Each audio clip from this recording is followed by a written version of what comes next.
somewhere along the way, like on this journey, you discovered what you call a secret game. And there's this really interesting analogy it's called dig the well before you're thirsty, that Mm. I heard you speak about. And ever since I heard it, it's been like replaying in my mind over and over again. I just think it's so crisp, and the way that you put that together is genius. Can you talk about that? What that means? Yeah, so dig the well before you're thirsty is sort of this metaphor for building relationships before you need them. I didn't make up that phrase. I think it's a book title from like the 90s from some sales guy. But the idea, the thing is, most people think about networking when they need something. And I saw this like firsthand when Wall Street had its collapse, Lehman Brothers and Bear Stearns went out of business. And people were like, oh my God, I got to call people and try and get another job. And I was like, oh, you're totally screwed. You know, and they're like, why aren't you worried? And I'm like, I'm already at SiriusXM. I've got my side hustle. I've got a bunch of people that I can work with or for. Like, I'm good. And they're like, I got to call my classmates and my friend who's working at this bank now. And I haven't talked to him in 4 years since I graduated. And it was just, they were so stressed out. And I was just calling people that saw 2 weeks ago or whatever. And I was like, hey, this is the situation. You know, can I do this and that and the other thing? And they were like, oh, yeah, no problem.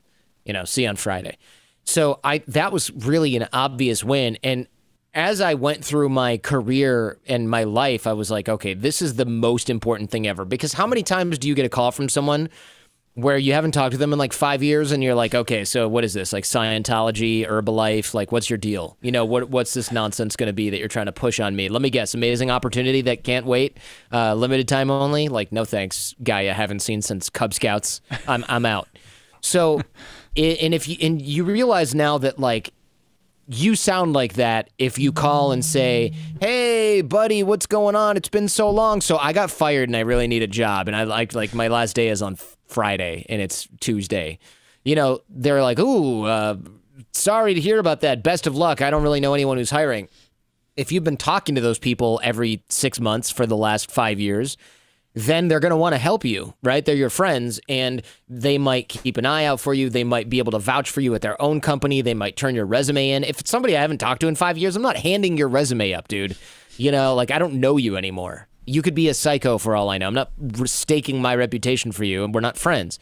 So you have to be really careful about that. That's digging the well before you get thirsty, sort of in brief. And most people don't bother doing this because and it's normal. They're not selfish. They just don't think about what other people can do for them or what they can do, more importantly, what they can do for other people when they don't need anything because it's not top of mind. So I teach people a bunch of systems to keep other people top of mind, or at least to keep the system reminding you to talk to those people, because that's digging the well before you're thirsty, creating and maintaining relationships before you need them. And if you don't do it, you will find out at some point the hard way. And it's unfortunate because my Feedback Friday, which is our advice segment on the Jordan Harbinger show, our inbox there is full of people that are like, okay, I know what you're going to say. You should have dug the well before you get thirsty.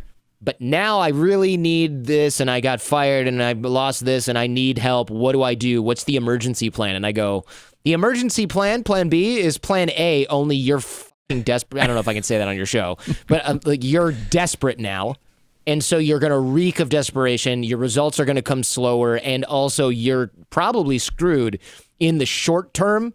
In the long term, you'll end up being fine if you're doing this right, but in the short term, you're going to be annoying everyone who you reach out to because your agenda reeks, and you're in trouble. You are in trouble. And they're like, no, but like the secret plan B that you would do. And I was like, I would never be in this situation. Yeah, that's right. That's right. You know? This is interesting. In our world, networking is super relevant because you're building a relationship with brokers, very important, and also with investors, right?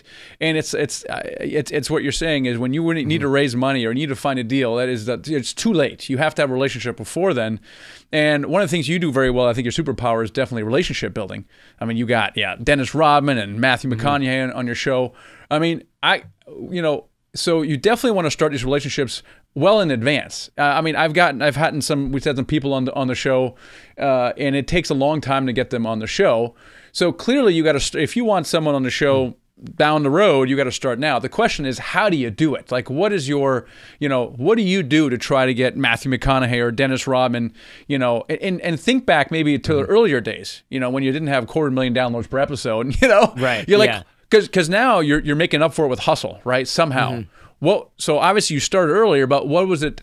Why did that make you different than the other podcaster? Yeah, I mean, part of it is just being in the game for a long time. I think there's a stat somewhere, I don't know where exactly it is, but it's something like almost all podcasters quit before episode 13 or 9 or whatever the number is, and it's like I'm in over 1,000 right now if you count all my previous show and my current show, the Jordan Harbinger show. So like, you're quitting after episode 13. What do you expect? And so for me, like, there are guests in my inbox. It's funny, like after. I won't jinx it because every time I announce a big guest, they're always like, "Can we reschedule for February of next year?" And I'm like, "Oh, now I look like a dip," So I've had Kobe on, and I've had all these really well-known people on the show, and people will go, "Oh my God, how did that happen? It's so lucky, this, that," and I'm like, "Try for 2 years," and eventually they're like, "Okay, this guy's been politely persistent for literally years. I'm kind of a if I don't make this happen for him, if it's at all possible." And there's always 1 or 2 slots where it is, quote unquote, at all possible, right? Like the publisher of so-and-so famous person, Matthew McConaughey's new book, knows who you are, knows you're not a jerk, knows you're not entitled, knows you also have, it's worth their while to do it. That's also important, right? If you have 12,000 listeners or 2,000, it's not really worth that person's time. Just time-wise, it's not going to happen. But if you have a bunch, and you get that by working for 14 years or whatever to get to that position, then the rest of it is networking. You can't just be all relationships. That's another thing is people will be like, people will say this like, "Oh, so you're taking opportunities away from people that really deserve them through your networking skills." And I'm like, what makes you deserve it more than me? Your sense of entitlement? Like, "Oh, I also have these numbers. Why aren't I getting those guests?" Well, it's not the publicist's job to find out who has 5,000 more people than me listening to the show. I'm making their job easy. I'm referring them to other people. That makes their job even easier. I'm polite. I'm responsive. I don't go, "No, you have to do this my way because I'm important and I have a big show." I don't do any of that nonsense. And so people would rather work with me. And so it's really interesting because people will accuse people who are good at networking of taking something that belongs to someone else. And it's like, this isn't nepotism. I'm not like, "Oh, I got into law school because my dad is the dean." That's unfair, okay? What's not unfair is knowing how to leverage relationships to get people to fight for you because that's how literally the entire world works. And so those people that are like, "Oh, but I have an A+ average and he has an A- average," it's like, did you ever think that maybe people like me more than you and there's value in that? And those people will refuse to acknowledge that there's value there. And the truth is because they don't know how to be likable or help other people in any way that's not just look at what I can do for you in terms of keeping my head down and working. And that's not enough. If you want to be great at Amazon, you can't just be the best coder on staff. That'll get you $300,000-$400,000 a year, but you're never going to get promoted. If you're wondering why the person you hired 4 years ago is now your boss, it's because they know how to build alliances and connections. And it's not that they brown nose their way to the top. It's that they are able to manage people better than you because you didn't frickin' try. You were like, "But I know COBOL." Okay, cool. You're the best guy in the basement. Congratulations, What I'm hearing you say is you want to be politely persistent. That's the thing.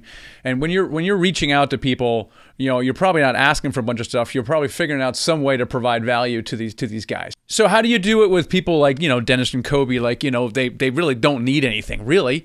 How do you provide value to a person like that? I mean, but that's not true. We have investors. Well, okay, good point. We have investors who are worth $30 million, and you're like, well, what can I possibly do for you? And you got to look for an angle. Like, what is like? How do you find that angle? So to my earlier point, being politely persistent is not just reaching out when you need something. You should be using CRM and systems to make sure that you're checking in every 3 months, 6 months, whatever. I use Superhuman for email, and it's like, boomerang this in 3 months if no reply. Or if they're like, "Oh, check back again in July," I'm like, great, July 2, bounce this back into my inbox. Don't be emailing them every week. Don't be like, "Hi, just wanted to see how your Thursday is going." Like, none of that nonsense. You're just wasting their time. Right. Just politely persistent with systems. You're not going to remember everybody you need to reach out to. The other thing is, to answer your current question here, is everybody, I mean, there's people I know that have like tons of, well, all right. Mark Cuban, billionaire, has tons of people coming at him all the time. What does he want more? Opportunities. He's never going to go, oh, how dare you introduce me to this successful company that's taking on investment right now. But he has $1 billion, Jordan. He doesn't need anything. That's nonsense. Complete nonsense. Super A-list celebrity. They don't need anything. Are you sure? They have a book and they're promoting it. Why are they reaching out to me if they don't need anything? Are you sure they don't need to know which other outlets sell books well and are going to do a good job? The publicist is probably sitting there with a list of 6,000 podcasts. She doesn't really know where to start. Her friend told me about, me. And I go, you know where else you should get them? This guy, this guy, this guy, and this guy. And don't mail info@thejordanharbingershow.com. Email this guy, Jordan, that I know. And I'm introducing them to the hosts and the assistant and the show booker. And she's like, oh, great. Now I'm not going into the customer service inbox for this person, yada, yada, yada. And I'm sending them a list of who'd be good. And people are like, you're sending them a list of your competitors? You're crazy. Well, maybe, but I'm making their job a lot easier. And they're not going to go, oh, thanks, Jordan. By the way, now I'm going to screw you and not book this person on your show. I'm only going to use your contacts. That has never happened. I suppose it could happen at some point, but it's very unlikely, and a publicist is very unlikely to do that because their whole job is also relationships. So, there's also some horse trading that comes with that. Like if you're going to book Dwayne Wade on my show, you're probably going to bring me some first-time author that's going to be a good fit too, but isn't famous. And I'm going to be like, okay, let me read your pitch instead of just going, not a celebrity, delete. Right? So there is some horse trading or give and take, but everybody needs something. I don't care who they are. Like Barack Obama frickin' had a book release and he hired a publicist. Why? If he's so minted and he doesn't need anything, why did he hire a publicist? And why does he have a publisher that's working with him on this? And why does he have a social media manager? Like everybody needs something. You just have to assess what that is in the time. And you're not dealing with them directly. You're dealing with the person who's under them that makes 50 grand a year in Manhattan. They need a lot, right? They're starting their career. They probably have 3 years, 5 years of experience. These are people that need a lot. And you take the relationship to the point where that person is like, I love working with you. You're really easy to work with. And you're good for things out kind of offline, so to speak, right? Like I am in touch with people who leave one company and land at another one.